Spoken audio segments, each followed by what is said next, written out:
It is their job.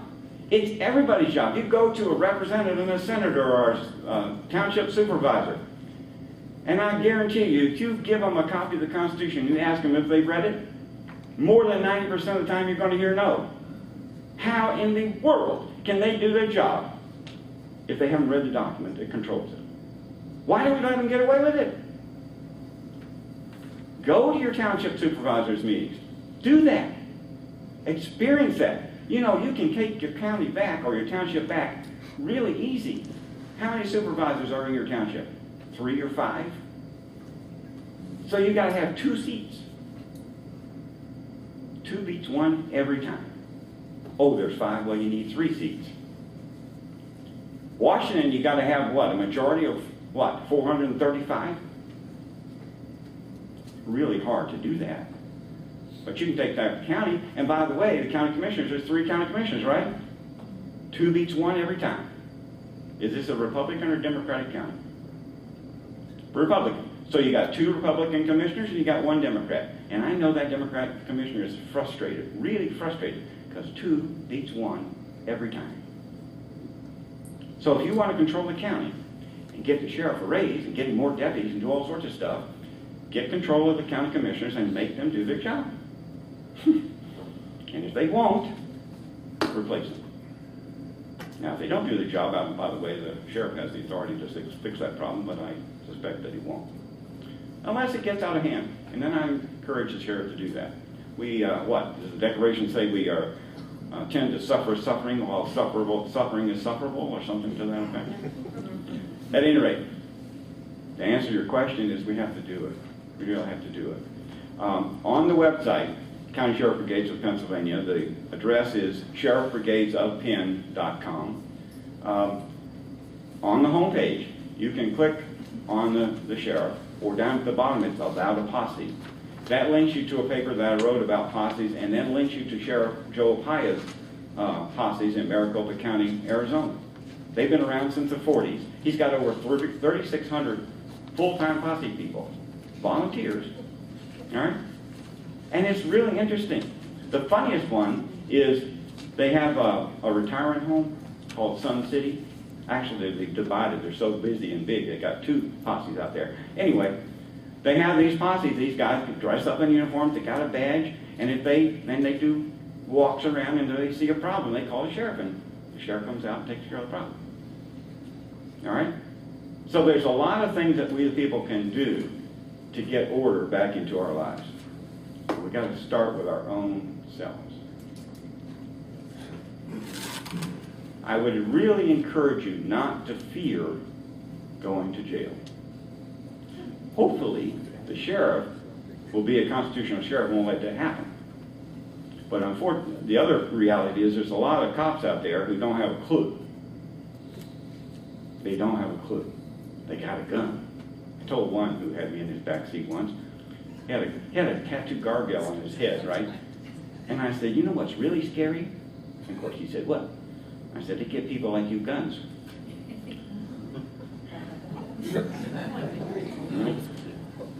Bottom line is, if you're bold and you're knowledgeable, they might put you in jail for a little time, but I'm walking proof that you can get out.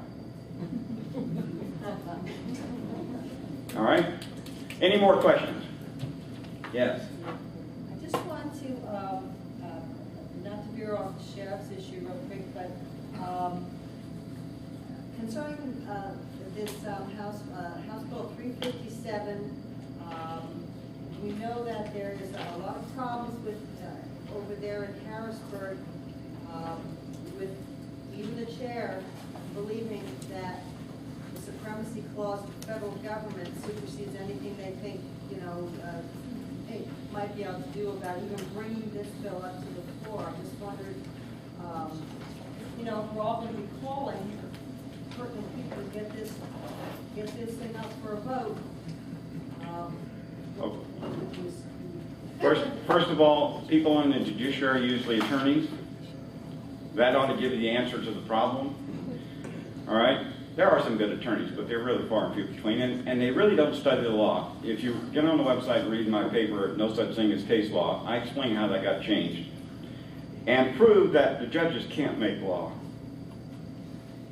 They really can't, can they? Not lawfully. They do a lot. They think they do. And a court decision is automatically law. And the federal government, when they decide the Supreme Court, that means we all have to jump to and do it, right? No. The Supreme Court of the United States have jurisdiction, lawful jurisdiction, over things in the federal jurisdictions. No other. Get on the website, read a paper. There's two of them. So-called 14th Amendment is unconstitutional. And I do a tutorial as to why. And that's how cases go from the states to the federal courts through the 14th Amendment. 14th Amendment has never been part of the Constitution. Oh, that would really cause a lot of heartache. But the law and the evidence is overwhelming. Written by attorneys and judges, not me.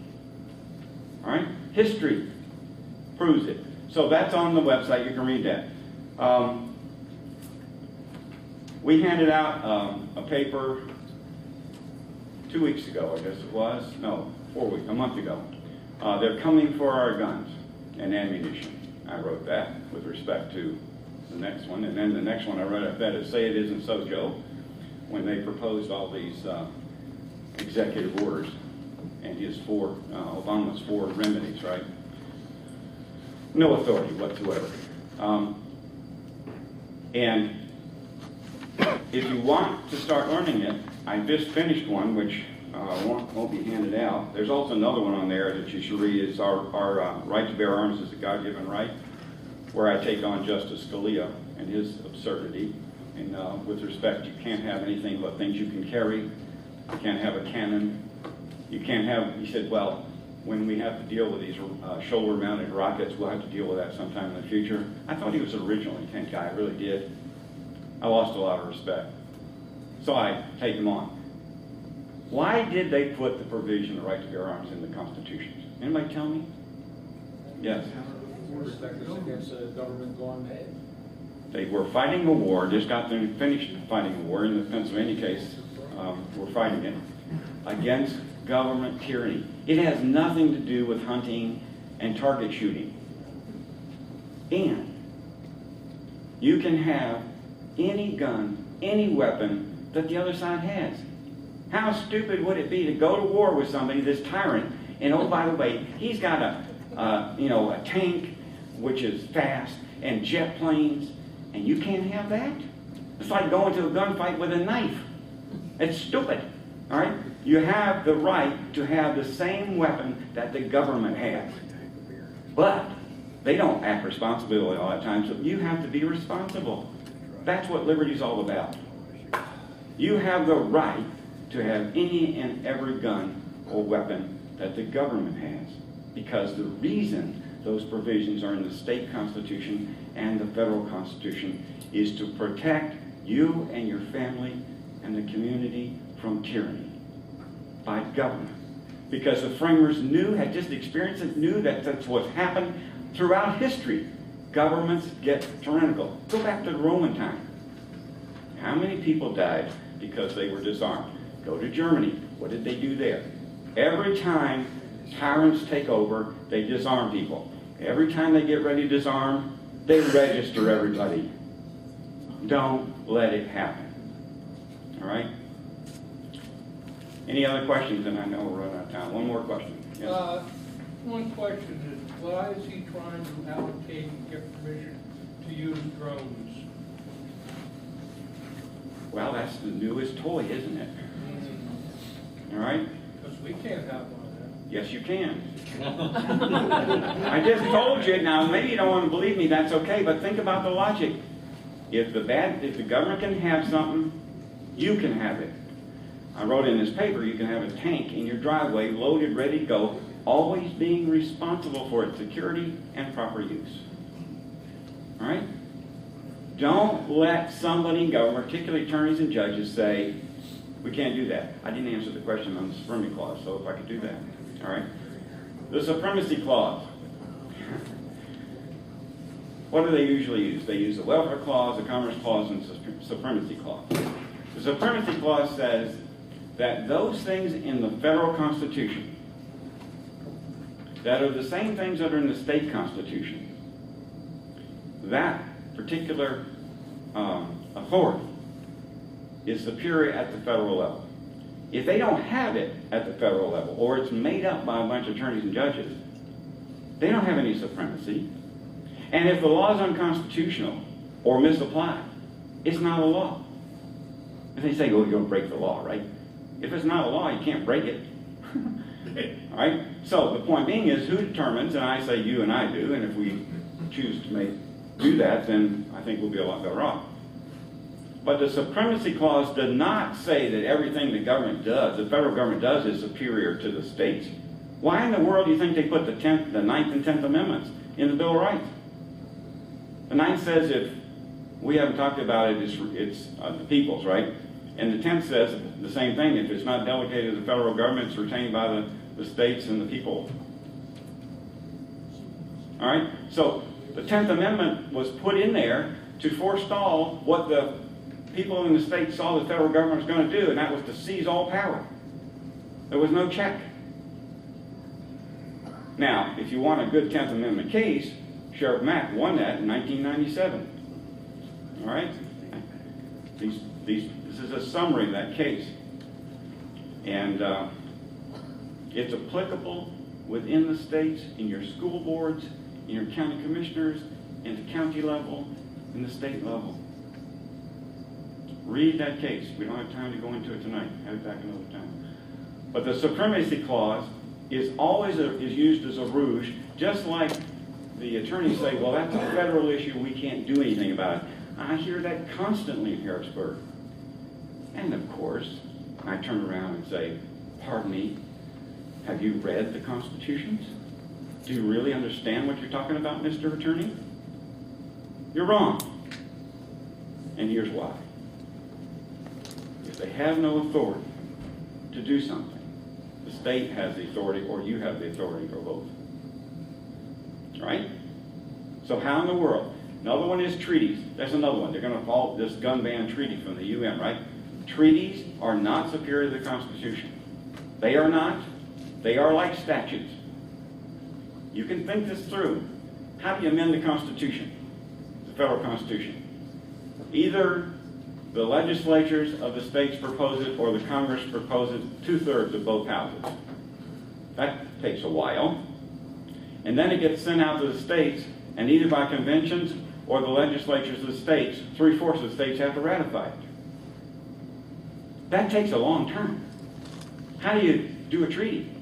The president proposes it. The Senate by 2/3 approve it. Do you think that the framers would have written that in the Constitution and say you can amend the Constitution by that little shortcut? Why did they write the long method? Because they wanted to make it difficult to amend the Constitution. And you have to follow it exactly. And by the way, it hasn't been followed exactly a lot. Like the 14th Amendment, and the 16th, and the 17th. They're not part of the Constitution. And the state Constitution's worse. So, point being is, we need to understand and stand up. And we can do this. Treaties are not superior. The Supremacy Clause only applies when the federal government has jurisdiction and it's in conflict with the state. Okay? Thank you, Bill.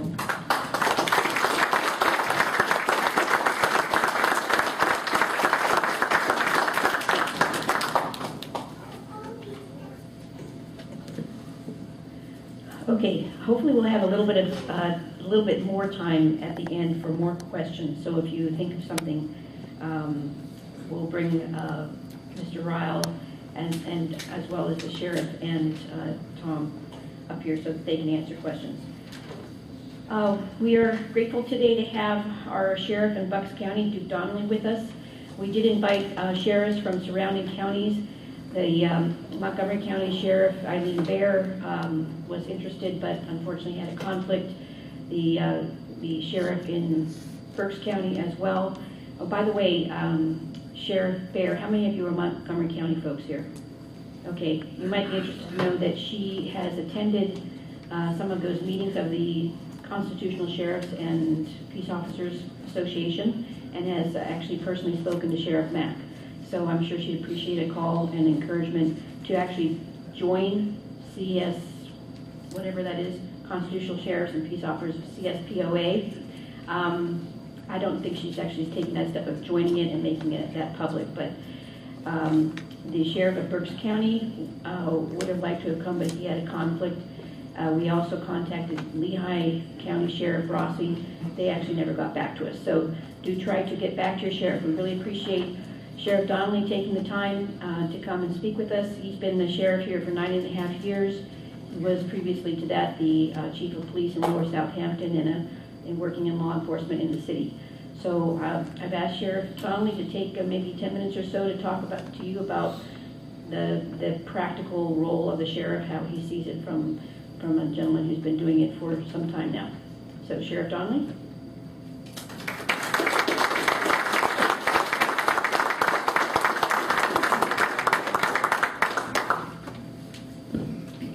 Thank you, Jamie. Before I start tonight, Jamie was in to see me last week, and we talked a little bit about the roles of the sheriff.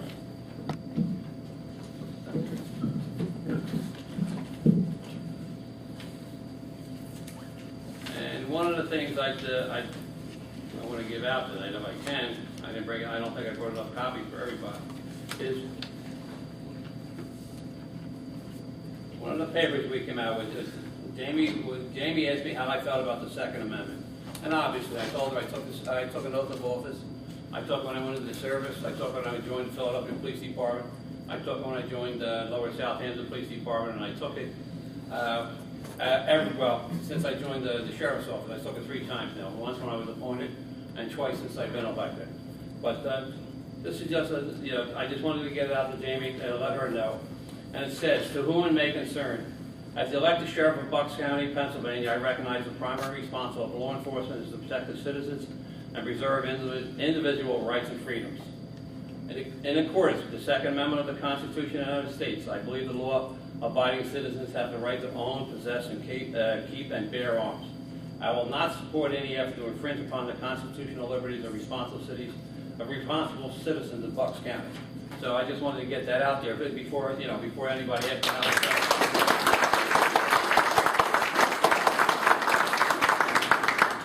I want to talk about the sheriff. Does anybody know what the sheriff does? All right. The sheriff has obviously it was eye-opening for me with coming out of police work into the sheriff's office. Bill talked about it that they told us we don't have any statute powers. In other words, we don't have powers to make arrests except with warrants. We can arrest somebody for breach of the peace, but that's about it. Anything we do, we take to court. We can't be the charging officers. It has to be a police officer. And people talk about, we're up and down around the county. We've been trying. The Sheriff's Association has been trying in Harrisburg to get our elected officials, right, to change it, to give us the same power. It's only a small, all they have to do is just add, and the sheriff. It was that would be the adding, would give us the power to make arrests, but to give us the power to do law enforcement. Obviously, the sheriff's office in Bucks County, the only thing we do, we work for the courts. That's the powers we do have. I know Bill disagrees with that, and I'll talk to him later about that to try to get some information on it. But right now, the only thing is we're officers of the courts. We don't do the jails, even though I'm chairman of the Prison Oversight Board, and obviously, we don't do patrol work, we don't do arrests. What do? Well, we serve civil papers. Anybody being sued, you have one of our deputies coming up to. We serve arrest warrants for criminal court for people that don't show up for court or people that don't pay their fines when they have to. We also levy on properties, and we do sheriff sales. That's not something that we really enjoy doing, but unfortunately it's part of the law and we have to do it. What else do we do? Well, the sheriff's office, I don't know if you've seen it, but we do fingerprinting for kids. at different affairs around the county. So far, since we've been doing it about 6 years now, we did 27,000 fingerprints. This year, so far this year, we have 8 requests to do it again this year, and obviously that'll be more as the weather becomes warmer. I mean, we get notified about the upcoming events. We're on the process now of getting ourselves accredited by the state. What does that mean, accreditation? I mean, obviously, hope it instills pride and pride in the office itself. But what it really does, it tells everybody that the sheriff's office is acting within the state guidelines. But the best thing for us in the county, it lowers our liability insurance. Because, you know, the hard part with it right there, I mean, obviously, the whole thing, we have to go to the, Bill talked about the county commissioners for budget. We can't, you know, we don't have a taxing thing, so we have to go, and anything we can do to save money or bring money into the county is well worth it. We want to do something, the first thing they ask you, is it in your budget? If it's not in your budget, forget about it. Then you have to, you know, request it next year. But they're always cost conscious. Does anybody have any questions? I do. There's a story from that you've heard in Oregon and Washington about the smart meters, where sheriffs are arresting homeowners who do not let them put the smart meter on their house. If you say you can't make arrests, then how come those sheriffs are arresting? Certain states they have arrest powers. Unfortunately, Pennsylvania is not one of them. Washington, Oregon, they might be. I know Arizona has it, Utah has it, Texas has it. They can make arrests. And Pennsylvania, under the statute, we have the statute. The state Supreme Court said we have no statutory authority to make arrests. Yes. How can you serve an arrest warrant if you can't make an arrest? We're serving a paper to the court. We have an arrest warrant. We can make the arrest because we have papers to serve. We can serve because we are an arm of the court. You serve them to the person who's named in the warrant? Yes. Why don't you just mail them then if you can't arrest them? We arrest them. I mean, no, don't get me wrong. We arrest them. We come knocking on your door. I have an arrest warrant for you because you didn't show up for court. You're coming with us. All right? Are your people Act 120 certified? Excuse me? Act 120? No, we're Act 2. It's a different law on the state. We go to Act 120 is for 17 weeks. Act 2 is 19 weeks. Are you considered a peace officer? Law enforcement officer. Law enforcement? Yeah. Yes, sir. Sheriff, what would happen if you ran your office as a constitutional sheriff? You just did that on your own. You were going to run it as you took your oath. What would happen? Well, first of all, I'd have to look into it. I think like the problem with it, right? You know, would I be arrested? Probably yes. Do I want to go to jail? Probably not. Would your deputies arrest you? Excuse me? Would your deputies arrest you? I don't know about my deputies, but there are law enforcement. There are other law enforcement officers into the court. The county detectives, I think, would. Do you have authority over police chiefs in Bucks County? No. So if they come to my door and say they want my gun, you can't do anything about it? Good question. In reality, they're independent. They're working for the townships. We work for the county, so no, I don't have no authority over the police department in the county. I thought the sheriffs had more authority in the county than anybody had as far as local police chiefs. Like And I that's said, an important question we all want an answer to, because we're worried about the government coming and taking our guns when they pass some of these laws.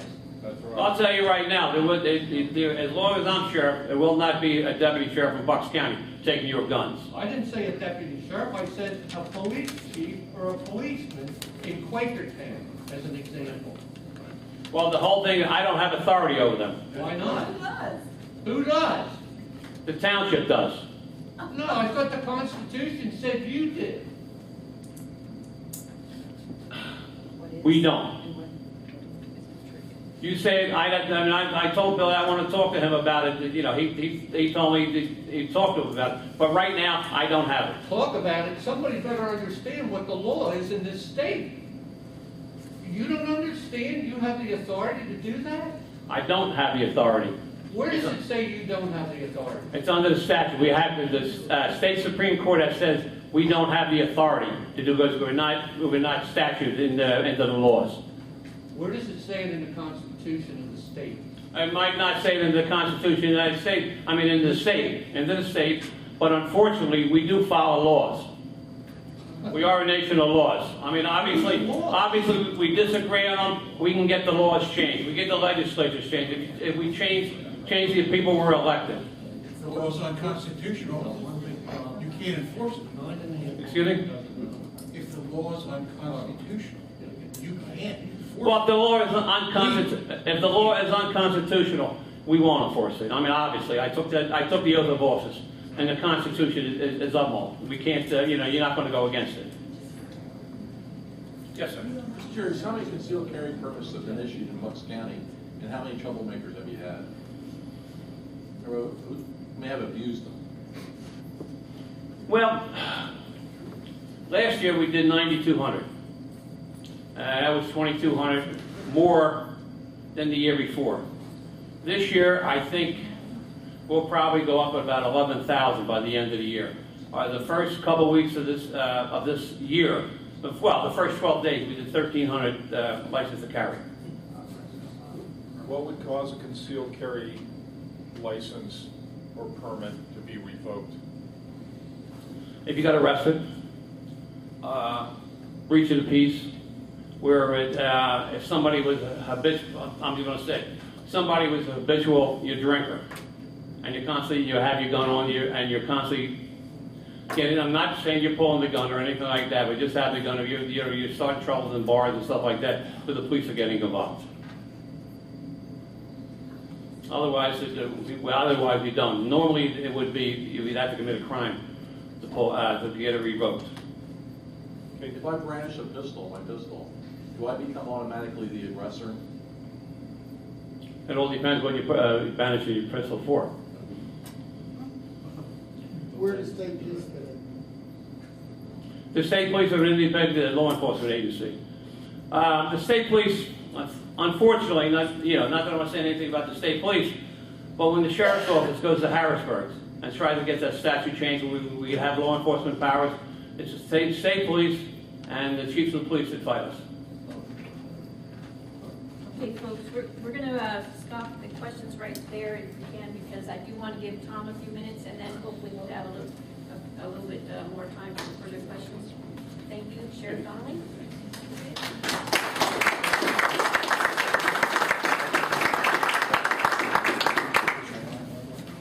If you want a copy of the sheriff's letter, it's up here at the front, and we can make extra copies if you'd like. Just quickly, before Tom comes, if you are a voting member of CCG, in other words, you've signed our mission statement and have been here at least 2 meetings and would like to nominate somebody, please raise your hand so you can get one of these if you came in late. Anybody need one of these? And if you have one filled out, if you could just wave it around, and Kathy, you want to come and pick those up. Also, again, if you need a volunteer form, anybody need a volunteer form that would like to take a look at what opportunities we have to help us out? Anybody? Okay. Bill, your Constitution class, you want those handed out? Do you want those? Yes, I want to mention it. Yeah, okay. I'll give you a second to do that in a minute. All right. Tom Lingenfelter has been active, and again, he's one of the veterans that I very much appreciate for the last several decades in working for a constitutional government. He has run for a variety of different offices, and he is running for sheriff. And Tom, if you could take 5 minutes to tell us why, Okay. I appreciate that. Thanks.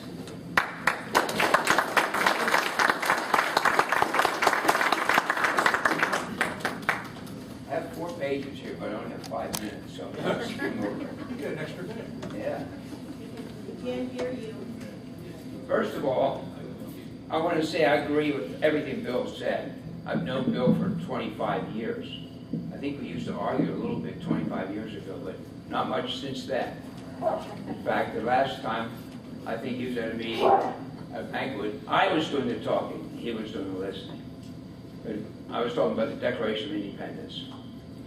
Well, I just got on the ballot as of a couple hours ago. Had a hard time getting all the signatures, but I waited until the last minute because I wasn't going to do this. But I heard some rumors, etc., and several people asked me to run. But I made it. I'm on the ballot for now. I have a week yet before they can challenge me. They probably will. They always do. So I've been in court many times over election matters, probably 50 times or more, because, as you well know, the election process is controlled. The party picks the candidates, conducts the elections, and counts the votes. That doesn't sound like America to me, but that's what I've been fighting for 20 years. So one of the questions that most people have asked when I've asked them to sign my petition is, what qualifies you to be sheriff? Frankly, I don't know if anybody can do the job the way Bill describes it. It's a hard job. It's a tough job. You're going to have to fight your own people to do the right thing. But I was a counterintelligence agent a long time ago. I was recruited by the person who became the leader of all intelligence in the military. He recruited me, and my first assignment was working with him. He was tough. Excuse me. It was a very emotional time for what we had to do. I did as a counterintelligence agent, the top secret clearance. We had to pick people and help the United States pick only trustworthy individuals to run our government, serve in our military. Do you know that some of the people that would not get security clearances are now in the White House? Do you know that they don't even require them anymore? I mean, security clearances? A lot of the people, they aren't required.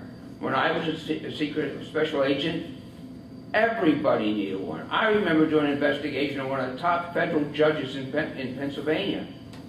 He needed a security clearance. Of course, it wasn't very difficult. He had always behaved himself. But things have changed dramatically. And I find it very, very annoying to see that's why I've been running for the last 20 years for various offices.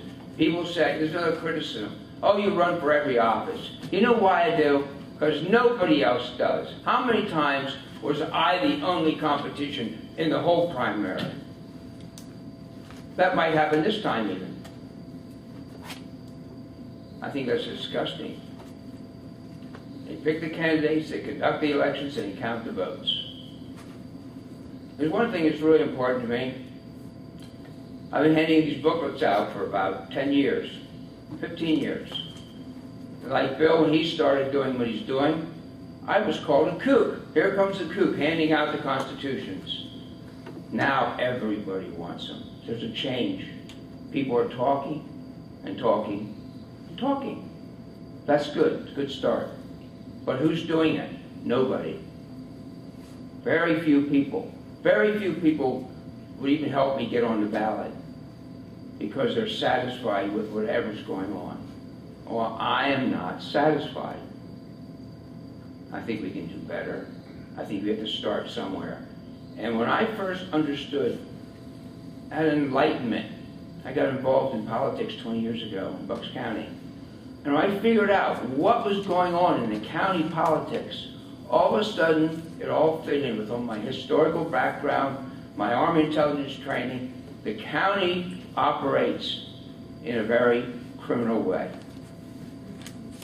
They violate laws all the time because the people that are running the government are doing that for one reason.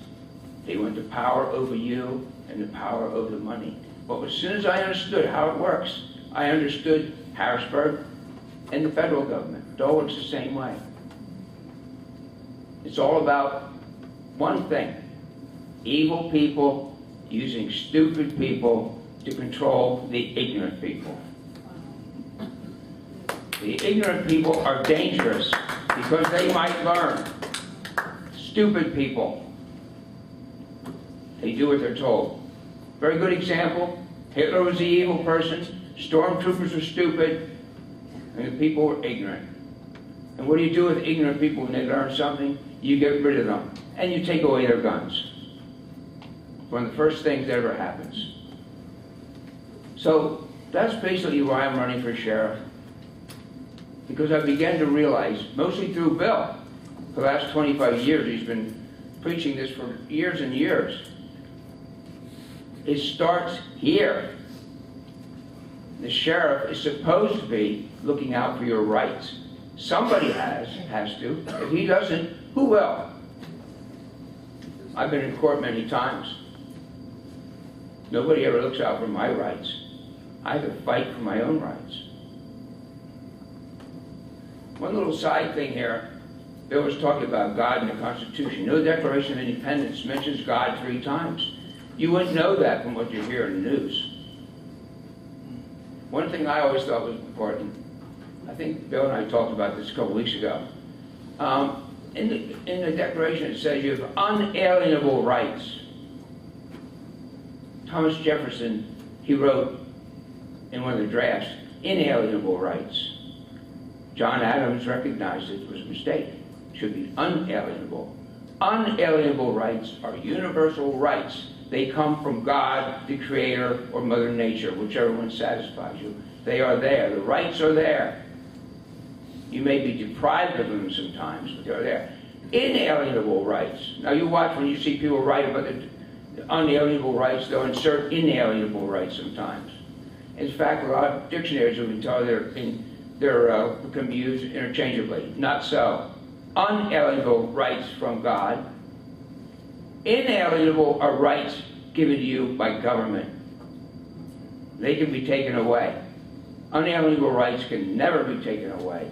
You may be deprived the use of them, but they are always present. That's what it's all about. That's what freedom's all about.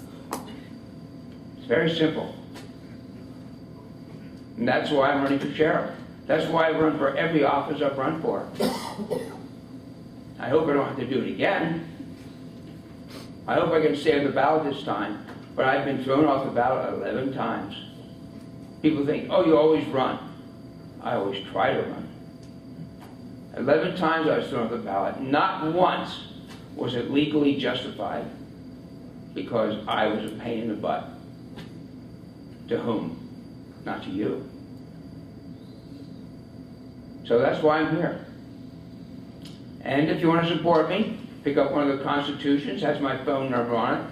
And if you want to do something, instead of talking and talking and talking, I tell groups, okay, I'm sitting here for an hour and a half, and you've been talking and talking and talking. What are you going to do? Run for office? Help somebody run for office? Because we only have one problem in this country. We have the wrong people in office. What are you going to do about it? Best way to get rid of them, vote them out. How are you going to vote them out? You never have anybody to vote for, do you? And you know why? Because you haven't supported anybody. Look at the primaries coming May 21st, and you will see. I think the Democrats don't even have a person running for one of the offices yet. In fact, some of them wanted me to run for sheriff as a Democrat. I don't care if I run, which party I run under. It's just a vehicle for me. I'm an independent red, white, and blue patriot no matter what party I'm in. So, and they don't like it for some reason. I wonder why. If somebody here can tell me, I'd be pleased. Well, thank you very much.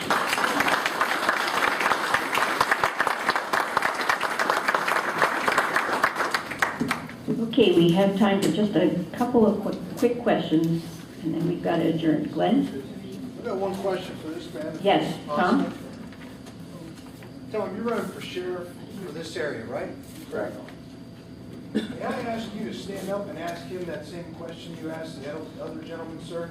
Do you think he forgot it? Would you? If a local sheriff came to my door get my guns, For local local police, I'm sorry, what would you do as sheriff? I would do exactly what Bill suggested we have to do, because it's under the Constitution. I believe the sheriff should be standing there to protect you unless you're wrong. Any one of those. Thank you. Okay, Bill?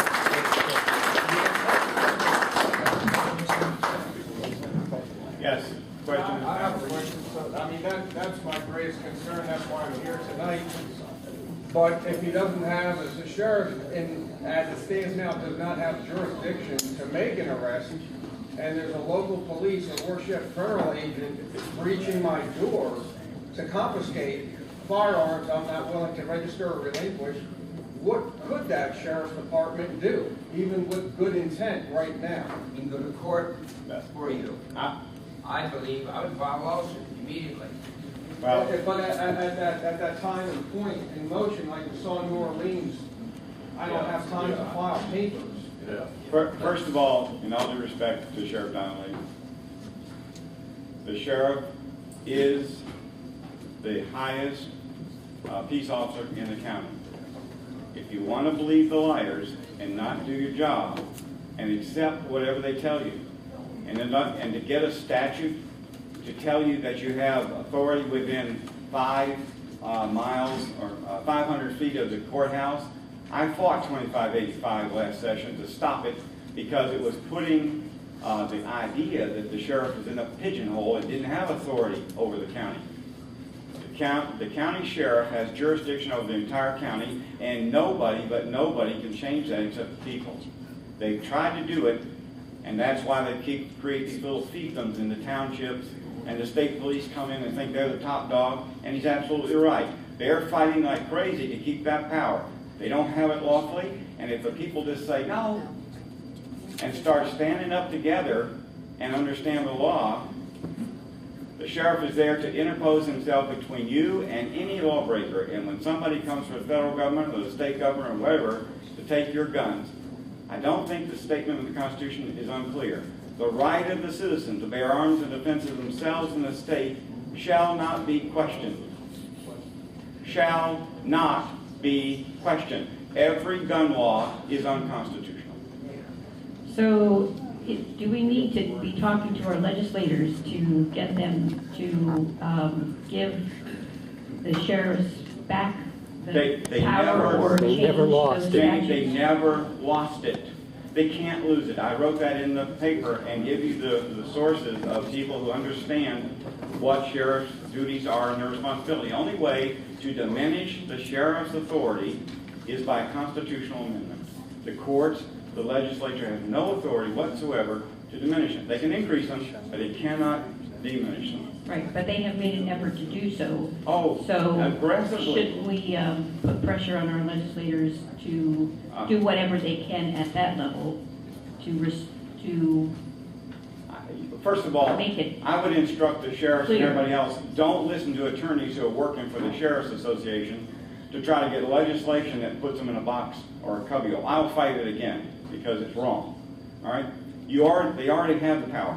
And if you acknowledge it, if you say, well, we have to have a statute, then you are now under it. All right? So if in fact you're free, be free. If you're in fact have a constitutional duty to do something, do it. And we the people have to help the sheriffs understand that. And if in fact they get in trouble, and they will, we have to stand with them and say, not in my county. You're not going to take away the authority of a sheriff in my county because you're taking it away from me. That sheriff only has authority because of you. All right? Okay, and if folks here want to actively be involved in that effort, they should contact Bob Frank. Bob, can you stand up? Because he is the County Sheriff's Brigade of Pennsylvania, Bucks County He's the Bucks County. Coordinator. Well, we're going with Andy. Right. And Andy? It's actually cross-referenced through concerned gun owners in Bucks County too. This all. We're all doing the same thing. Pittsburgh. The focus is in each county, we would like to have a brigade of concerned citizens which learn and work with other groups but also to make sure that the sheriff is doing their job and help them if he needs it. All right? It's not replacing, it's working with. And Bob volunteered several years ago to head up the Bucks County Sheriff Brigade as the county coordinator. I don't know what you want to call yourself, a director or coordinator, doesn't really matter to me. But we would like to have, and Andy is, we're going to be working together with the gun owners as well, and hopefully he'll get involved in the brigade, and so will the gun owners. We're all the same. It's like being a posse and a part of the militia. It's all the same. You're still citizens. So, get involved. Okay. I also teach a Pennsylvania Constitution class. I only have 20 of them, so if you, maybe I did 30. Just take one if you're interested. This Saturday, thank you for remembering. This Saturday in Lehighton, at the Salem Friendship Bible Church, the address is on the flyer, from 9 o'clock in the morning to 4 o'clock in the afternoon, an hour after lunch. It's $30 for 2 days. That is 2 Saturdays, the 16th and the 23rd. Okay? And I'll be teaching a lot of the things that I've learned through the years, referencing not only the state constitution but the federal constitution, and try to empower you with knowledge so that you can answer these questions about the supremacy clause, or about whether the federal government, you have to do what the federal government says. You don't. What's the 10th Amendment about, if in fact you have to? This is total ignorance on the part of attorneys. So this class is, it's intense, but I think you'll walk away with a lot of knowledge. And I also do a lot of handouts, so you'll have some homework. All right? Yeah. It's like going to class, but it's only 2 times. Your children go 5 times a week. Well worth it, well worth it. I was to one of his classes a while ago. Thank you very much. Okay, folks. Andy has it. Andy, yeah, real quick. If anybody has not signed, we have a petition to the sheriff for Bucks County back here, so if you haven't signed it yet, please do. Thank you. Right, yes. If anyone signed that thing for the school, protection for schools, the petition, just bring him up here, I appreciate it. Okay, make sure you drop off your petitions on the way out. Oh, okay, sure. I'd like for you to think about this. The definition of a license. The definition of a license is permission from a competent authority to do something without such permission would be illegal, a trespass, a tort, or not otherwise allowable. In other words, it's unlawful. If you have a God-given right, protected by the Constitution, do you need permission from government to exercise that right? I don't believe the framers worried about getting a permit, or did they worry about having whether their pistol was on the outside of their coat or inside their coat. This thing about concealed is a way of getting you to register, get a license. My suggestion to sheriffs is instruct the people that there's no lawful requirement for a gun permit concealed. If you want one because the rest of the world is crazy, then that's fine. But the sheriff is violating his oath of office if he requires you to get a permit. I take issue with that. Okay, you can talk to him. Yeah, sure. Talk to him afterwards, please. Constitutions are available on the back table if you would like. And one other thing, there is a Facebook group that this gentleman right here brought to my attention. It's facebook.com/groups/Second Amendment PA. So if you're a Facebook person or you have a young person in your family who is, that would be a great resource. And by the way, Mr. Lingenfelter mentioned the dearth of people who are willing to run for office. I have been considering a run for office myself, and I just filed papers today to run for our school board in Penridge. So,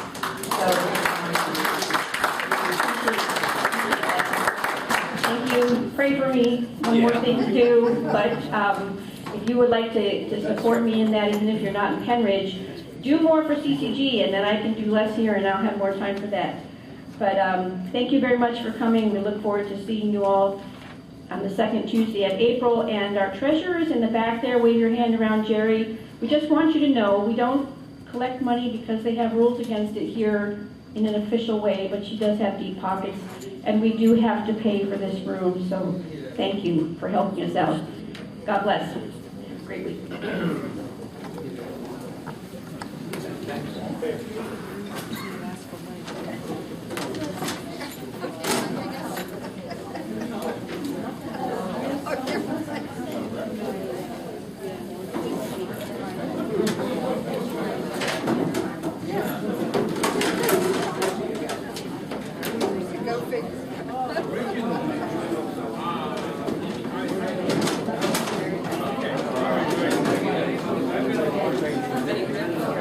I was